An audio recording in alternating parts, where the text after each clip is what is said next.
누가복음 23장 28절 한 절입니다. 자녀를 위하여 울 때입니다. 예수께서 돌이켜 그들을 향하여 이르시되 예루살렘의 딸들아 나를 위하여 울지 말고 너희와 너희 자녀를 위하여 울라. 아멘. 빌라도에 의해서 넘겨진 그분이 자기 십자가를 지고 골고다를 향하고 계십니다. 가야바로부터 빌라도에 이르기까지 신문을 당하실 때에 잠을 자지 못했던 그 상태로부터 심한 고문의 고통이 이미 그분의 기력을 다 소진시켰으리라고 얼마든지 생각할 수가 있습니다. 자, 이러한 상황으로부터 시몬이라고 하는 알렉산드리의 구레네 사람이 디아스포라 유대인으로서 유월절을 지키기 위하여 시골로부터 막 올라오는 그 길에 그가 붙들려 로마 병사들에 의한 십자가를 대신 지게 하는 잔인한 이 자비가 베풀어지는 것을 보게 됩니다. 자신의 십자가를 질 수 없는 그분을 향하여 베풀 수 있는, 어찌 보면 잔혹하다 할 수 있는 거지요. 시몬이 그분의 뒤를 따르며 훗날 그가 여러분 어떠한 역할을 했는지는 이제 그의 아들들이나 그의 부인을 통해서 성경은 증거를 하고 있지요. 알렉산더 루퍼 초대교회 여러분들 중심적인 인물이에요. 그의 어머니 시몬의 부인은 사도 바울이 그의 어머니가 나의 어머니라 할 정도로 사도 바울이 영적인 어머니로 모시고 있는 시몬의 부인입니다. 십자가를 억지로 진 그가 아닙니까? 그가 그분의 뒤를 따라가면서 무엇을 받겠습니까? 십자가를 지고 가는 그분을 통해서 그가 무엇을 받길래 십자가의 증인으로 살아갈 수가 있었느냐 이 말이지요. 자, 그리고 그분의 뒤를 따르며 가슴을 치며 슬피 오는 여자의 큰 무리들이 있습니다. 그들을 향하여 오늘 예수님께서 하신 말씀이 본문의 말씀이 되겠습니다. 나를 위하여 울지 말고 너희와 너희 자녀를 위하여 울라. 오늘 이 한 말씀이 오늘 여러분들 가슴에 깊이 새겨졌으면 좋겠습니다. 나를 위하여 울지 말라. 왜 나를 위해서 울지 말라 하셨을까? 그리고 너희와 너희 자녀를 위하여 울라 하신 그 의미가 어떤 의미가 있을까 하는 말씀이 되겠습니다.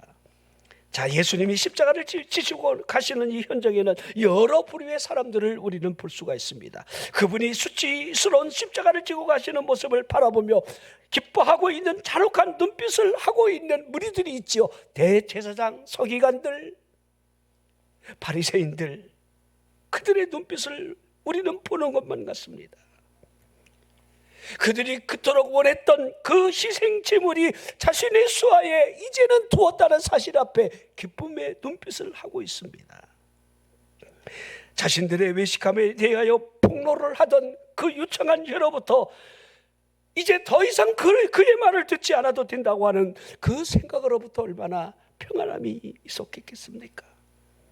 그리고 십자가의 형벌을 집행하고 있는 잔인한 로마 병사들을 볼 수가 있습니다. 그들에게서 인간의 존엄이나 생명 그 자체는 찾아볼 수가 없습니다.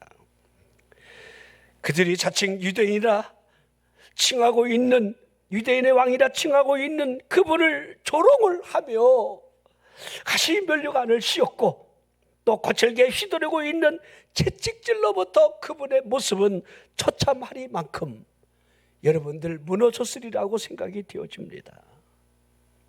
로마 군인들이 행하는 그 자비는 찾아볼 수가 없는 거지요. 조롱의 말,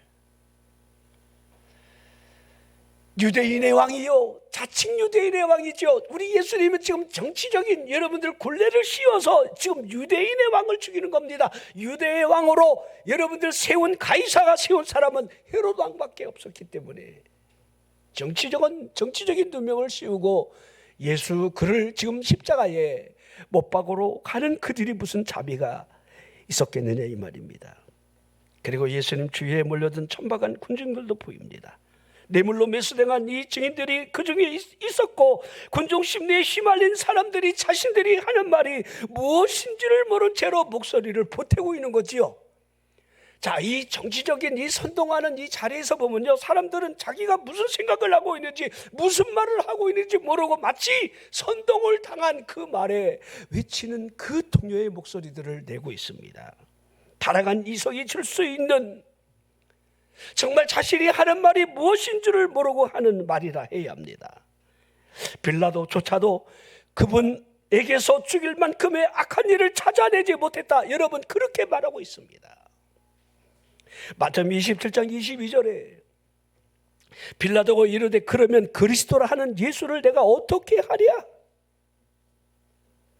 그들이 다 이르되 십자가에 못 박혀야 하겠나이다. 자, 그리스도라 하는 예수를 내가 어떻게 하랴? 빌라도마저도 너희들이 말하고 있는 저 그리스도, 많은 사람들이 그리스도라 하는, 지금 어떻게 하면 좋겠느냐라고 하는 그 무릎에 저들의 여러분 생각을 좀 보십시오. 그 소리 지름으로부터 하지 말아야 할 그 소리가 지금 이 안에 들려져 있습니다. 마치 여러분 이스라엘 백성들이 가데스 바네아 앞에서 10명의 정탐꾼의 보고를 듣고 그들이 밤새 통곡하던 하나님을 향한 원망의 소리, 그 소리와 결코 다르지 않다고 생각이 되어집니다. 하나님이 여기까지 인도해 주셨는데, 하나님의 그 큰 기적이 그들 앞에 있었건만 사람의 말로 인한 그 보고 소리가 한두 사람에게 전달되며 그들이, 그 백성들이 밤새 여러분들 통곡을 했다고 하는 통성기도를 해도 부족할 판인데, 하나님을 향해서 원망을 했다는 사실을, 하나님이 뭐라 하고 있습니까? 내가 너희의 목소리를 들었다, 너희의 한 말 그대로 행해 주겠다, 하나님이 그렇게 하고 있는 겁니다. 여러분이 할 수 있는 그 말들, 가능하면 좀 이렇게 여과기를 좀 달고서 여러분들 정제를 했으면 좋겠어요. 쉽게 그냥 내뱉지 말고, 내가 하는 말에 하나님이 듣는다라고 한다면 적어도 이 정도만큼은 생각을 해야 하지 않겠습니까? 이스라엘 백성들을 보십시오. 그분이 그리스도인됨을 얼마나 여러분 드러내 보였습니까? 죽은 자를 살리기까지 하나님 되심을 보여주지 않았습니까? 그들이 오병이어의 기적 앞에 그 떡을 먹고 배부를 때에 하늘의 것을 보지 않았겠느냐, 이 말입니다. 하지만 그들에게는 하나님됨의 그 모습은 전혀 드러나지 않았습니다. 마태복음 27장 25절에 보면 백성이 다 대답하여 이르되 그 피를 우리와 우리 자손에게 돌려달라 하고 있습니다. 이 말이 무엇인 줄을 모르고 지금 저 백성들이 그러고 있죠. 우리들이 여러분들 열받을 때 하는 목소리하고 다르지 않죠. 이거 여러분 굉장히 잘못된 말입니다. 우리가 하는 말로 인하여 훗날 그 결말이 다가올 수 있다는 인식을 늘 해야 돼요. 자, 여러분, 우리가 매사에 하는 말이 얼마나 중요한지를, 이스라엘 백성들이 앞으로 다가올 예루살렘 성의 이 파멸을 모른 채로 그 피와 그 피를 우리와 우리 자손에게 돌려달라, 이렇게 하고 있습니다. 이 사실은요, 실제적인 사실로 드러나는데요, AD 70년 로마의 티토스에 의해서, 나중에 이 로마의 티토스가 로마의 여러분 황제까지 되는 인물인데, 그가 예루살렘 성을 보유한 채로 여러분들 무려 100만 명 이상을 여러분 무참하게 살해를 합니다. 자, 우리 역사가들에 의하면요, 그 요세푸스 글에 피가 강같이 흘렀다, 이렇게 표현되어 있습니다. 그들이 말한 그대로 그 피를 우리와 우리 자손에게 돌려달라고 하는 사실은, 우리 예수님이 대략 여러분 AD 33년, 이렇게 70년이니까 여러분 살아생전에 자신의 한 말을 자신이, 그 자녀들이 무참하게 살해당하는 그 모습을 현실로 겪게 된 거예요. 자, 그리고 그곳에는 예수님을 바라보며 목 나오는 여인들도 있었지요. 십자가를 지기 위한 가시는 그 길에서 그분이 그 몸을 돌려 그 여인들을 바라보셨습니다. 그리고 오늘 본문의 말씀을 그분이 하시는 거예요. 그분도 힘드셨을 텐데, 그분도 지치셨을 텐데, 그 마지막 가는 그 발걸음의 여정이 힘겹고 괴로웠을 텐데, 여러분, 십자가의 이 형태는 죄인이 반드시 지고 가야 되는데 무려 여러분 그 통나무 무게가 대략 한 80kg 정도 됩니다. 우리 예수님의 나이가 33살인데 유대인들이 내 나이가 시운도 되지 않았건 시운 살로 보는 거 보니까 우리 예수님이 건들거셨어요. 동안 죄를 짓지 마십시오. 예수님은요, 그 팔레스타인의 그 거친 모래바람과 여러분 식사하는 것이 여러분들 부실했기 때문에 33살인데 그분의 얼굴이 여러분 50세 이상으로 보인 거예요. 그 십자가의 무게를 그렇게 지친 모습으로 밤새 겟세마네 동산에서 땀방울이 핏방울이 되도록 아버지가 마시라는 잔을 마시겠습니다. 결론을 내리신 채로 여러분들 대제사장이 보낸 그 무리에 의해서 스스로 끌려가잖아요. 우리 예수님이 피할 수도 있어요. 십자가를 지식으로 결정을 한 거예요. 채찍질을 당하시지요. 수치와 조롱을 다 당하셨지요. 대략 여러분 골고다 언덕까지 여러분들 영문 밖으로 그분이 여러분들 말씀대로 치기 위해서 영문 밖으로 나가는데 그 골고다 해골이라고 하는 그 언덕 위에 여러분들 사형 집행 장소가 있습니다. 영문 밖으로 나가시는 거예요. 예루살렘 성전 안에서 여러분들 돌아가시는 게 아니에요. 정확히 920m. 자, 이분이 흉악한 죄인이다라고 하는 사실을 드러내보기 위해서 양옆에 여러분 강도 둘을 여러분들 같이 십자가에 매달지요. 이 십자가의 형태는 여러분 카라타고라고 하는 이 지역부터 그들의 여러분들 사용 방법이 내려왔는데 그들은 이 땅을 신성시 여겼기 때문에 아주 흉악한 죄인이 땅에 묻히는 것을 극도로 여러분들 막았습니다.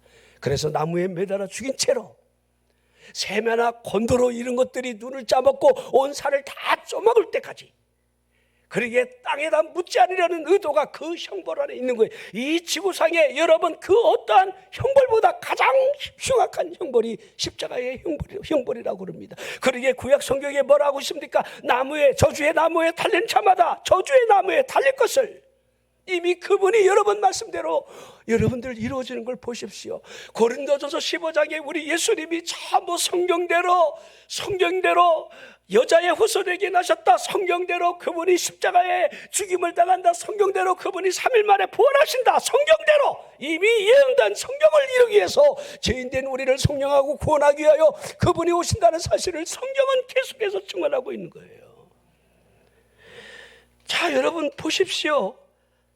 그분이 그 힘겹고 어려운 상황으로부터 몸을 돌려서 슬피 우는 그 여인들을 향해서 나를 위해 울지 말라, 너희와 너희 자녀를 위하여 울라.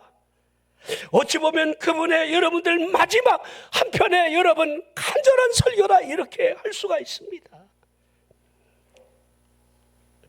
예수님께서 가야바 신문을 받을 때나 빌라도가 질문을 할 때나 또한 헤롯이 예수 그리스도가 그분이 행하셨던 그 이적 앞에 그 이적을 보고 싶어서 그를 데려오라 그렇게 합니다. 이 정치적인 야합이 얼마나 무서운지 빌라도나 헤롯이 정적처럼 느껴졌는데 예수라고 하는 그 사람을 그에게까지 데리고 가서 헤롯도 기뻐합니다. 우리 예수님이 얼마나 끌려다녔는지.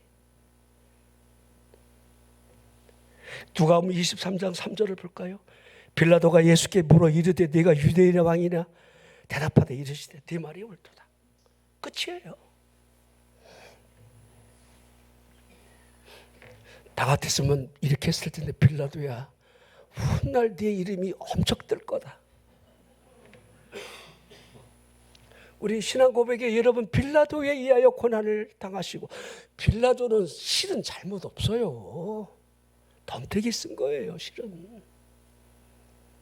근데 네 말이 옳도다 그러는데 그 말이 들려지지 않아요. 여러분들 우리가 정말 하나님의 말씀으로부터 귀담아 듣지 않으면 우리 영혼이 지옥에서 여러분 고통스러운 여러분 그 현장 앞에 후회해도 때는 늦는 겁니다. 누가복음 23장 9절 볼까요? 여러 말로 물으나 아무 말도 대답하지 아니하시니. 이사야 53장 7절 이미 예언되어 있습니다. 그가 곤욕을 당하여 괴로울 때에도 그의 입을 열지 아니하였으며 마치 도수장으로 끌려가는 어린 양과 털 깎는 자 앞에 잠잠한 양같이 그의 입을 열지 아니할 것을 예언된 그대로 그분은 묵묵히 지금 십자가를 지기 위해서 가신 겁니다. 자, 그분이 울고 있는 여인들을 향하여 울지 말아야 할 것과 울어야 할 것에 대한 말씀을 분명하게 하셨습니다. 우리 예수님께서 불과 며칠 전에도 파멸의 도성을 바라보며 하신 말씀들이 있었습니다. 누가복음 13장 34절에 예루살렘아 선지자들을 죽이고 내게 파송된 자들을 돌로 치는 자요 암탉이 제 새끼를 날개 아래에 몸같이 내가 너희의 자녀를 모으려 한 일이 몇 번이냐 그러나 너희가 원하지 아니하여. 자, 여러분 구약시대의 선지자들이 그들을 구원하려고 그들을 하나님께로 모으려고 얼마나 여러분 그렇게 여러분 복음을 전했습니까? 눈물의 선지자를 할 수 있는 예레미야는 눈물이 늘 여러분들 끊이지 않을 정도로 그들이 하나님께로 돌아올 것을 그렇게 여러분 외쳤습니다. 이사야 선지자 또한 하나님과 변론하자 너희의 죄가 종같이 붉을지라도 눈과 같이 양털같이 희게 될 것을 하나님 앞에 나아가 구원받을 것을 하나님께로 돌아오라고. 호세아 선지자는 여호와를 알 때 힘써하라. 그가 찢었다 할지라도 너희를 도로 꼽아주고 싸매 주실 것을 그분이 얼마나 말씀하셨습니까? 여호와께로 돌아오라. 여러분에게 이 음성이 계속 들려줘야 돼요. 여호와께로 돌아가야 합니다. 여호와께로 돌아가야 돼요. 하나님 앞에 엎드려야 합니다. 그날을 볼 수 있어야 한다는 거예요. 그날. 하지만 그들이 어떤 행위를 했습니까? 원하지 않았다는 거예요. 여러분 마음속에 믿음이 들어가지 않는 이유는 여러분이 원하지 않기 때문이에요. 계시록 6장에 7인을 떼는 6번째 심판의 두려움에 대하여 보좌에 앉으신 이의 얼굴에서 자신을 가려주기를 애원하는 장면이 기록되어 있습니다. 이게 심판 때의 모습이에요. 계시록 6장 15절 16절 보세요. 땅의 임금들과 왕족들과 장군들과 부자들과 강한 자들과 모든 종과 자유인이 굴과 산들의 바위 틈에 숨어 산들과 바위에게 말하되 우리 위에 떨어져 보좌에 앉으신 이의 얼굴에서와 그 어린 양의 진노에서 우리를 가려달라. 그 심판이 얼마나 무섭고 두려웠으면 이와 같은 마지막 때의 심판이 온다는 사실을 볼 수 있어야 합니다.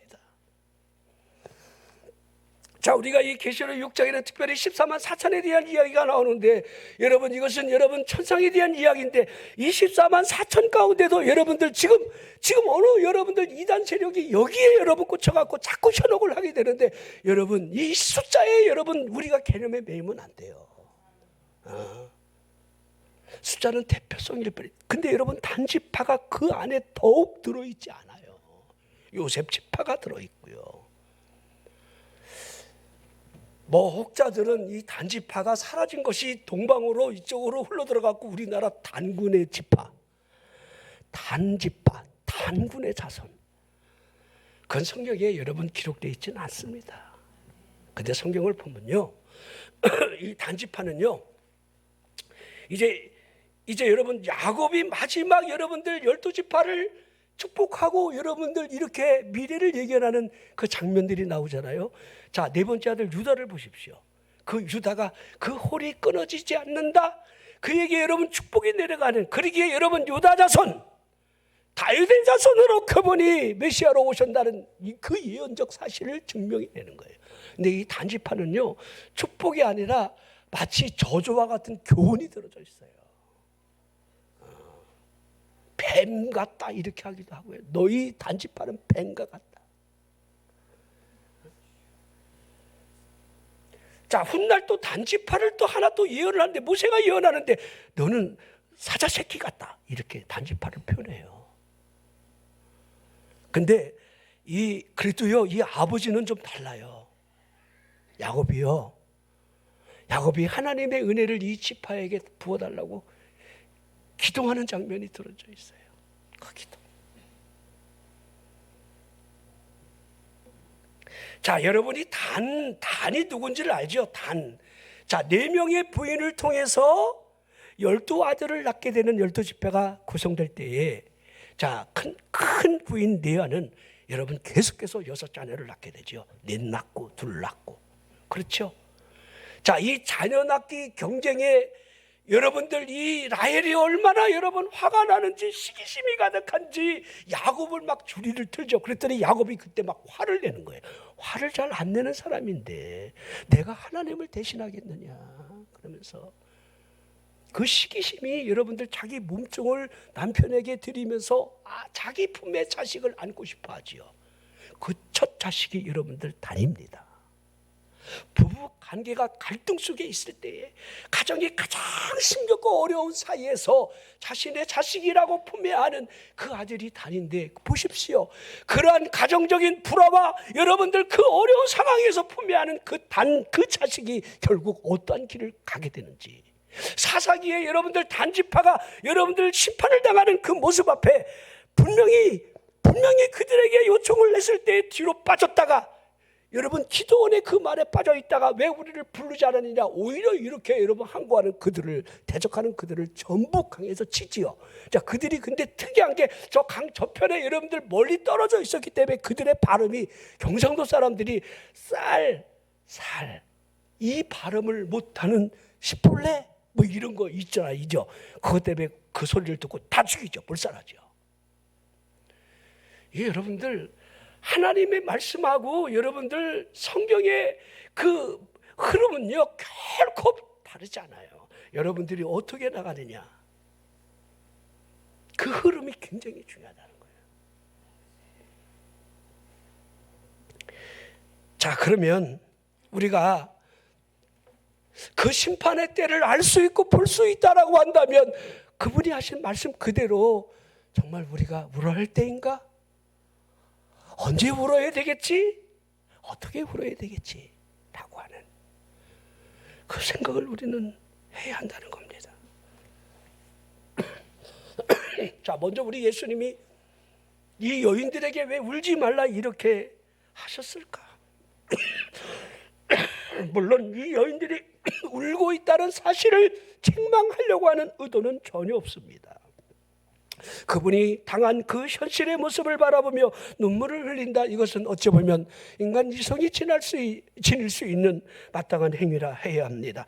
제칠당함으로 온몸이 찢겨나간 채로 피 흘림을 바라보고 있는데 그분의 얼굴에 묻어나고 있는 거룩한 슬픔과 수치의 고통을 당하며 단 한 번에 정하지 않는 그분을 바라보면서 애가 타지 않을 여인이 어디 있겠습니까? 젖먹이는 어미로서 여인들이 어찌 여러분들 울지 않을 수가 있겠습니까? 근데 지금은요, 여인이나 남자, 요새는 남자들이 제가 보니까 더 울어요. 남자들이 삶이 퍽퍽한가 봐. 우리 교회도 그래요. 앞에서부터 남자들이 우는데 뒤에 있는 분들은 안 울어.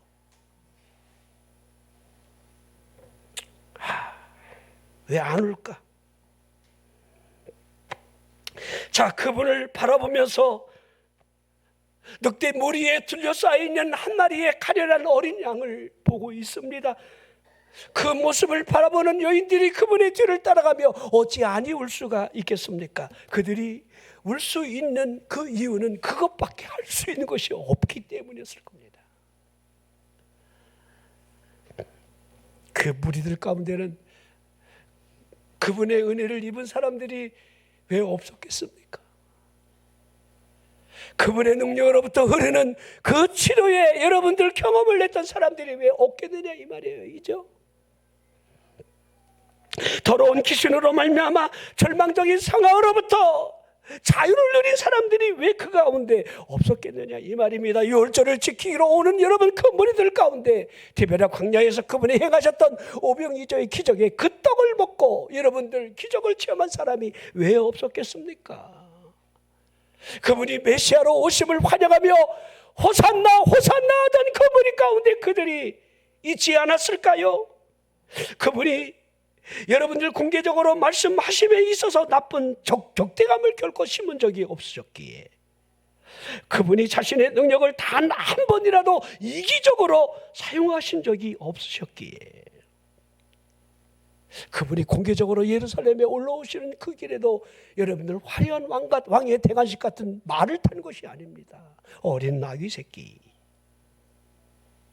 앞에서 뒤에서 따르는 무리의 외침은 전쟁 나팔 소리라 할 수는 없는 겁니다. 마침 21장 9절에 호산나 다윗의 자손이여 찬송하리로다 주의 이름으로 오시는 이여 하고 있는 앞뒤 따르는 무리의 소리를 여러분 들어보십시오. 우리를 구원해 달라고 하는 그분을 향한 그 외침에 그분이 칼을 들고 따르라 한 적이 있습니까? 그들이 그분의 뒤를 따르며 서로에게 물었을 겁니다. 저분이 어떠한 일을 하였기에 저분을 죽인단 말인가? 저분의 행동에 십자가를 져야 할 만한 어떠한 행위가 있단 말인가? 죄인의 친구가 되어 마음을 맺으셨던 저분이 과연 십자가를 져야 하는가? 그분이 흠도 없고 점도 없다는 사실을 그들이 모를 리가 없습니다. 그러기에 그분의 뒤를 따르며 그들이 한없는 눈물을 흘리는 일은 여러분 결코 이상한 일이 아니라 해야 합니다. 이 여인들이 눈물을 흘리는 감정과 대비된 허다한 무리들의 이 잔혹한 무감각의 이 모습이 여러분 서로 교차되며 우리에게 보여주는 것 같습니다. 울 수 있다는 감정은 굉장히 좋아요. 여러분이 십자가 앞에서 얼마나 울어보셨는가요? 사순절이라고 말은 많이 하지만 여러분이 사순절을 묵상하면서 그분의 십자가 앞에서 여러분이 진정 그분에 대한 감사의 눈물을 흘리신 적이 있습니까? 사실 울 수 있다는 감정은요, 영적인 어떠한 토대가 여러분 발현될 수가 있어요. 사람이 울 수 있는 감정은요, 메말라 있다고 하는 이 사실과 여러분들 다르다 할 수 있죠. 복속은 그래도 아니라는 거지요. 울 수 있다는 것은. 나무와 돌들이 어떻게 여러분 울 수 있겠습니까? 울 수 있다는 거, 영적인 어떤 문을 열 수 있는 하나의 시발점이 되곤 합니다. 예수 그리스도께서 나의 죄를 속량하시려 십자가를 지신다는 그 사실을 하나님을 믿는 사람이라고 한다면 모르지는 않을 겁니다. 하지만 그 십자가 앞에 서서 우리의 감정이 메말라 버린 그리스도인을 바라보면서 정말 그리스도인이 맞을까? 라는 질문은 다시 던져져야 합니다. 그들은 슬피 울었고 가슴을 쳤고 통곡을 했습니다. 그분이 울지 말라 하시며 그들의 동정심을 억제를 시키고 있습니다. 자, 지금 울고 있는 이 여인들을 잘 먼저 볼 수 있어야 합니다. 지금 예수님의 뒤를 따르고 가슴을 치며 통곡하고 울고 있는 이 여인들은 전부가 다 예루살렘에 살고 있는 여인들이에요. 또 다른 여인들이 있습니다. 성경에 이것을요, 공간복음 전부 사복음서에 이게 기록되어 있는데요, 다른 무리의 여인들이 또 있어요. 그들은 멀리서 그분을 바라보며 소리 없이 눈물을 흘리고 있습니다. 그분의 뒤를 바짝 따라가는 게 아니에요. 성경에 보니 막달라 마리아도 있고 야고보와 요셉의 어머니 마리아도 있고 세베대의 아들들의 어머니가 되는 마리아도 전부 마리아입니다. 다 전부 마리아예요. 그걸 보니까 그 당시 이름이 참 마리아는 그냥 흔하게 사용됐던 것 같아요. 이죠?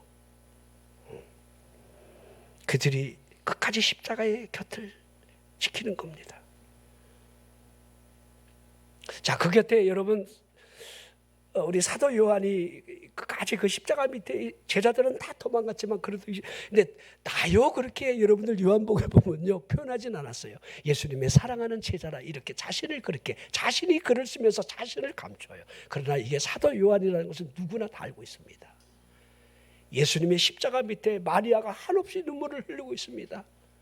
그분이 마지막으로 자신을 낳은 그 마리아를 향해 여자여 보소서 아들입니다 이렇게 하는 그 인간적인 여러분 휴머니티를 여러분 상상해 보십시오. 나를 낳은 하나님이지만 여자의 후손으로 그 몸을 빌려 그분이 오셨기에 여자여 나를 보라고, 아들이 여기 있노라고 마지막하는.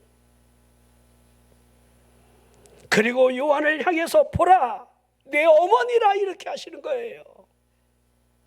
이 말의 의미가 무엇입니까? 내가 이제 자식된 도리를 하지 못하니 너희 어머니가 이제 여기 있느니라.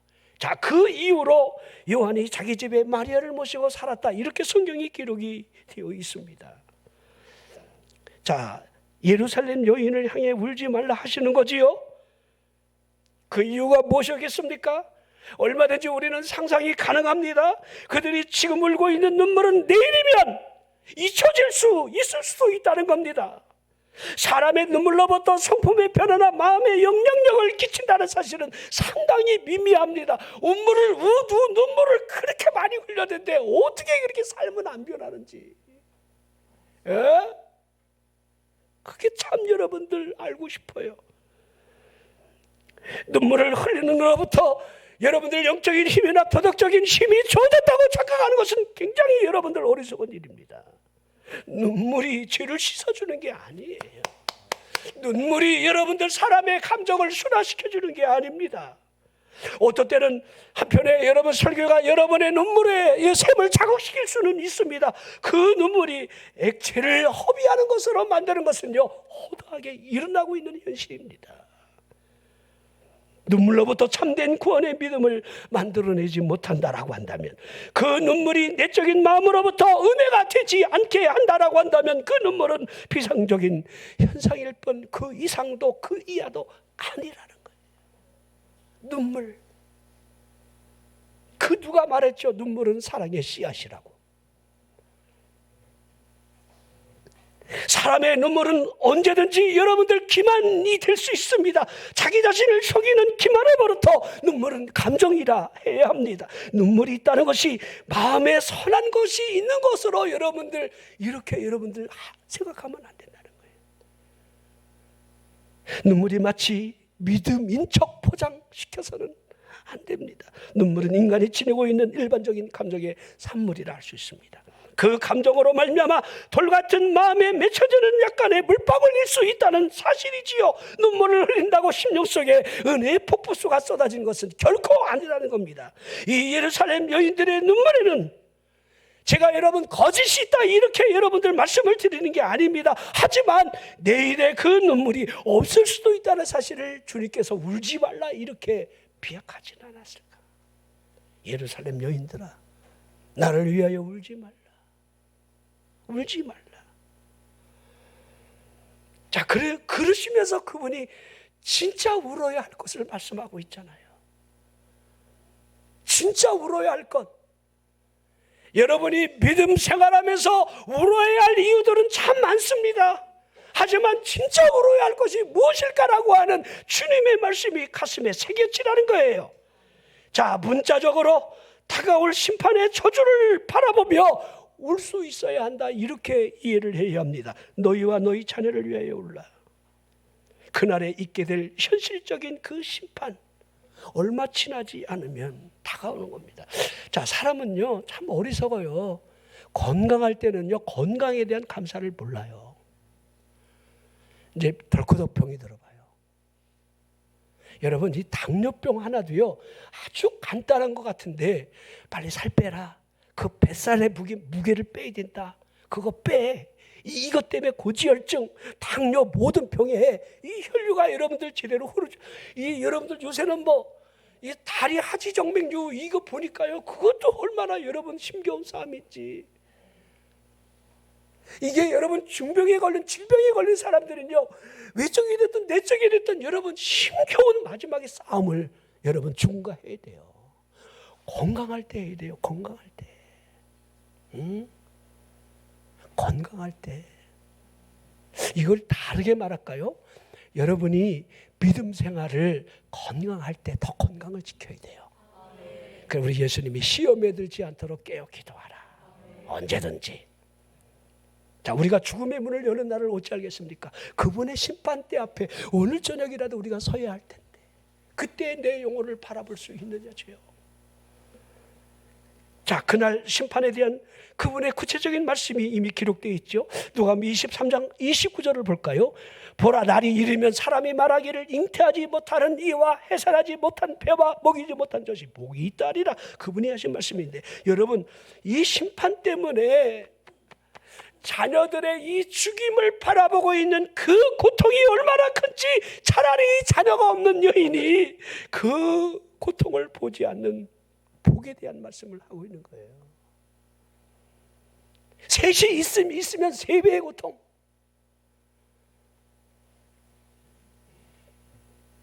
우리 연예인 하나가 자기 아들이 20살 때, 그 요새 오늘 보니까 나오더라고요. 그 자기 얘기를 하더라고요. 자기 아들이 미국 가서 20살 때 교통사고로 죽었을 때 자신의 삶이 그때 거기서 멈췄다는 거예요. 그 아들이 죽는 그 죽음의 그 현장 앞에서 자신의 삶이 거기서부터 멈췄다는 거예요. 그 고통이 얼마나 크면. 자, 심판 때 여러분들, 젖먹이지 않는 그 여인이 복이 있다. 자식이 많을수록 여러분들, 내 자녀가 심판을 당할 그 모습을 볼 텐데 그 고통을 어찌 견뎌내랴. 누가복음 23장 30절에 그때의 사람이 산들을 대하여 우리 위에 무너지라 하며 작은 산들을 대하여 우리를 덮으라 하리라. 심판의 무게를 견디지 못하는 사람들이 할 수 있는 마지막 외침이지요. 너무너무 괴로우니까. 자, 23장 31절, 푸른 나무에도 이같이 하거든 마른 나무에는 어떻게 되리요. 자, 우리 예수님이 당신이 푸른 나무임을 설명하는데, 여러분들, 심판이 올 때에 격렬히 타오르는 그 불 앞에 마른 나무는 어떻게 그 불길을 견뎌낼 수가 있겠습니까? 우리도 수양간에 벽난로를 떼보면요, 1년 정도 그래도 마른 나무가 여러분들 화력이 발생하고, 여러분 이렇게 해요. 금방 생나무 벤 것 노바예요. 그렇게 크게 열 효율이 낮아요. 연기만 많이 나지. 자, 죄가 없으신 거룩한 수액으로 충만한 예수 그리스도께서 여러분들 이 가혹한 심판을, 우리 인간의 죄악을 구원하시려 속량된 제물로, 어린 양으로, 화목제물로 지금 여러분 그 불길 속에 뛰어들어가 있는 겁니다. 하지만 마른 나무 같은 우리들을 향해 마지막 심판이 올 때 그 심판을 어떻게 견뎌내겠느냐, 그분이 하고 있는 겁니다. 베드로전서 4장 17절 18절 보십시오. 하나님의 집에서 심판을 시작할 때가 되었나니 만일 우리에게 먼저 하면 하나님의 복음을 순종하지 아니하는 자들의 그 마지막은 어떠하며, 또 의인이 겨우 구원을 받으면 경건치 아니한 자와 죄인은 어디에 서리요. 죄인이 설 자리는 없다는 겁니다. 여러분들이 겨우 구원받는데 여러분의 자녀가, 죄인된 여러분의 자녀가 구원받겠습니까?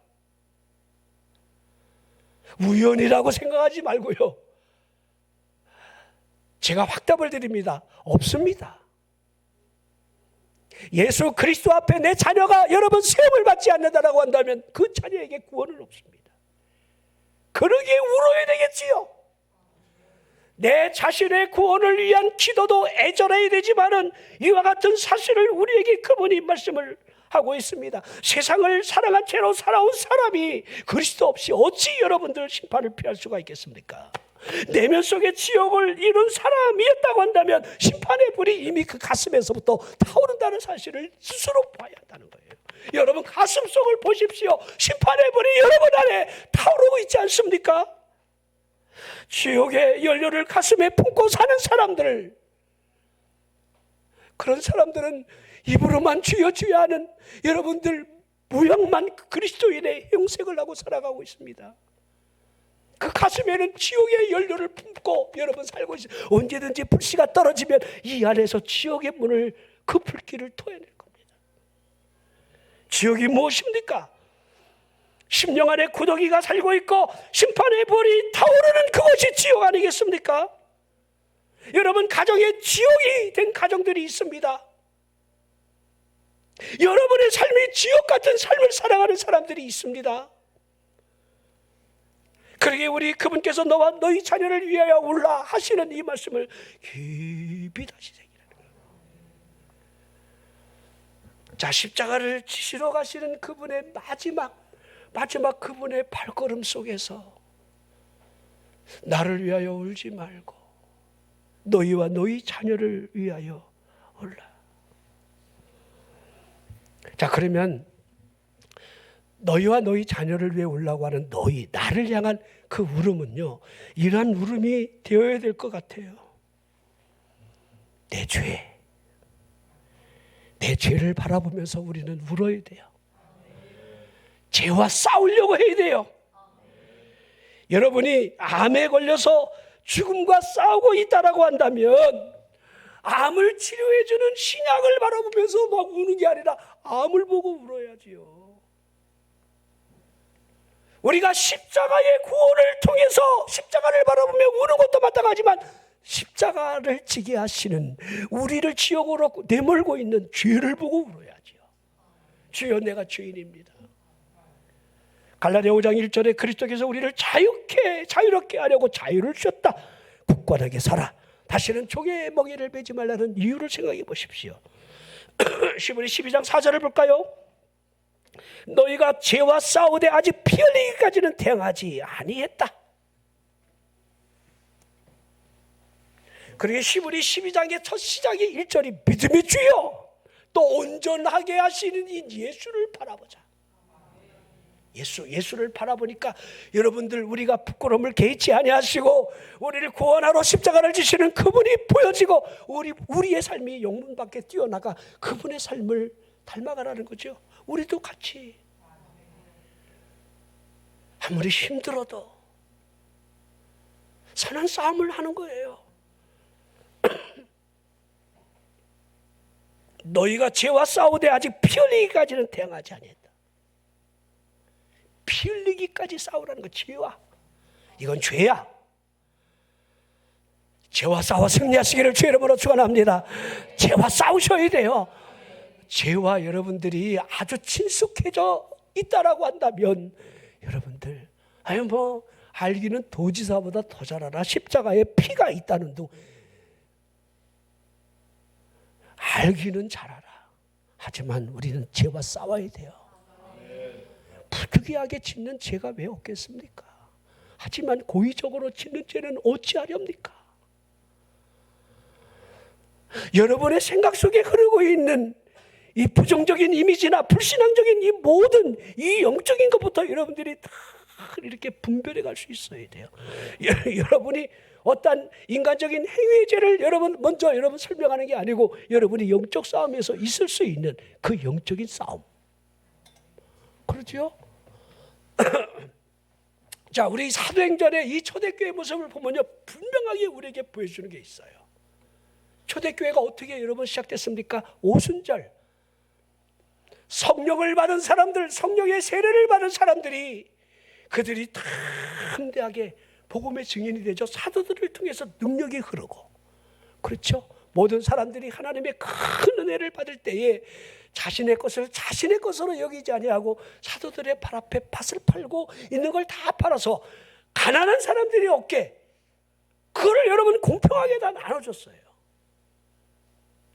자, 그러기에 굽으로 족속 가운데 요셉이라 하기도 하고 또 여러분들 바나바라 하고 있는 자 위로의 아들, 자 사도들이 그를 바나바라 하죠. 그래서 사도 바울과 바나바가 1차 여러분들 세계 전도 여행을 떠날 때 성령이 그들을 불러내지요. 금식시키지요. 나가게 하지요. 믿음과 성령이 충만한 그들이었습니다. 이게 사도행전 4장의 마지막 절이에요. 요셉 이야기가. 근데 5장에 뭐 하니까 아나니아 삽비라가 등장하는 거예요.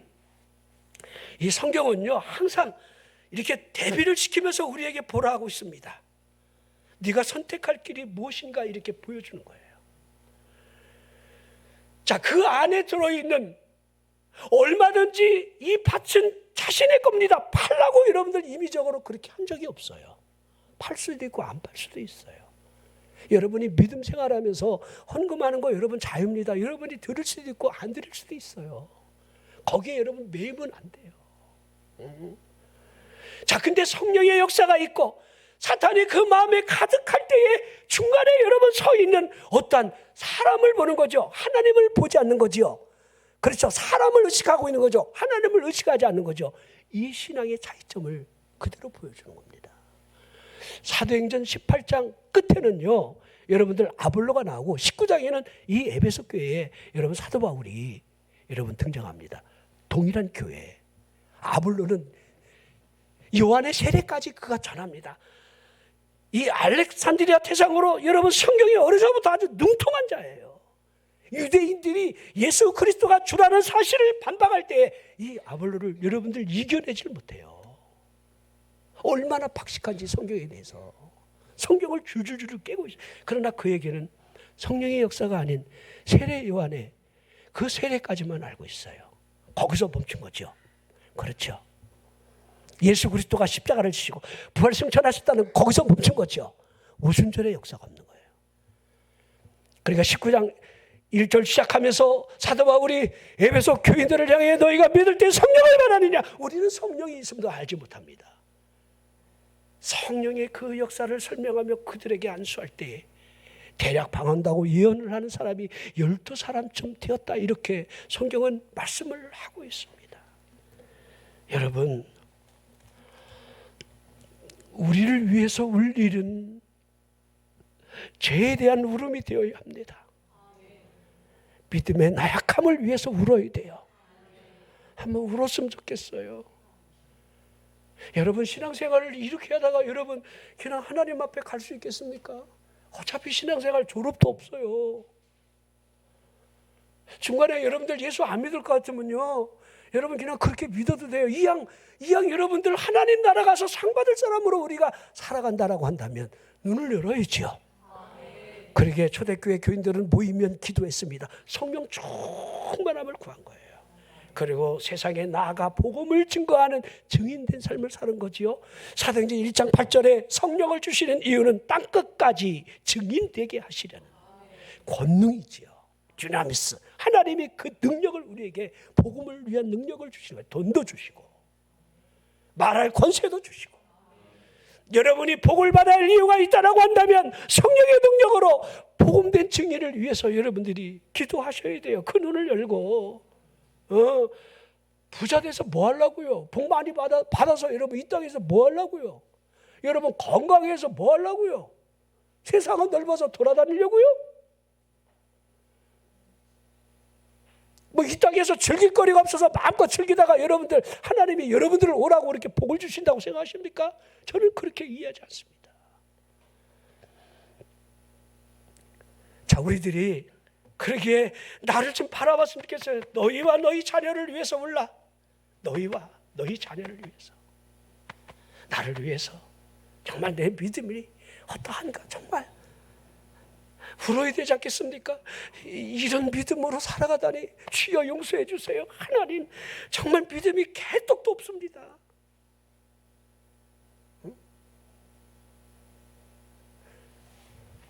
여러분, 여러분의 죄를 위해서 예수님이 십자가를 지었다고 아멘하고 믿는데 그 죄를 사랑할 수 있겠습니까?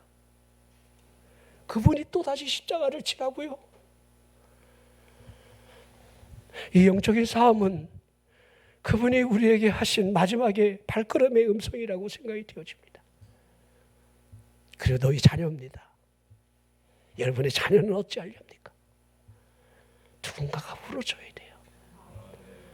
울어줘야 돼요. 지금이 울 때입니다. 기도하겠습니다. 주여, 삼창하면서 주여, 십자가를 지시는 주님 앞에 주의 음성을 다시 가슴에 새기고 너희와 너희 자녀를 위해 울라 하시는 주의 말씀을 가슴에 새깁니다. 주여 하고 기도합시다.